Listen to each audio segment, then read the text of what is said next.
Moj otac je identifikovan tog nekog dana, jula mjeseca, da bi se ispostavilo da je to isti dan kada je otišao. Dakle, moj otac je otišao 30. jula na Ognjenu Mariju 95. A vratio nam se na Ognjenu Mariju 30. jula 2005. Odnosno, danas je tačno 30 godina kako je otišao i 20 godina kako se vratio. I kao što se može vidjeti, znači, nema tih godina koje mogu da ublaže bol ili da kažeš da je lakše o tome razmišljati, prosto samo naučiš sa tim da živiš. Mislim da meni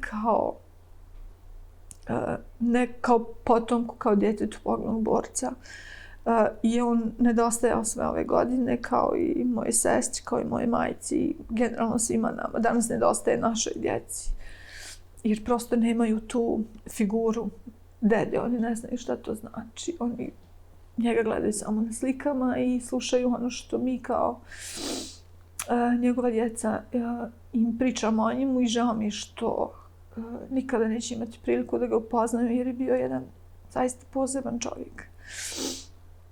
Opet ću reći ne zato što je moj otac, nego prosto zato što i danas kada razgovaram s nekim i kada upitam ljude koji su ga poznavali,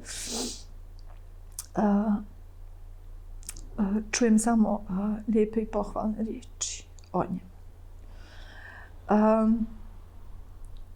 Živjeti u Republici Srpskoj danas znači živjeti u miru i znači živjeti da ne kažem, na svojim vjekovnim ognjištima i razmišljati, imati mogućnost da razmišljaš o nekoj budućnosti, ali smo svjesni toga da su svi oni dali svoj život da bi to danas bilo tako, i zbog toga mislim da ne samo mi kao potomci, nego i da bukvalno čitavo društvo treba da sa ponosom govori o njihovoj žrtvi, da ih se sjećamo i da budemo ponosni na ono što danas imamo, a to je Republika Srpska.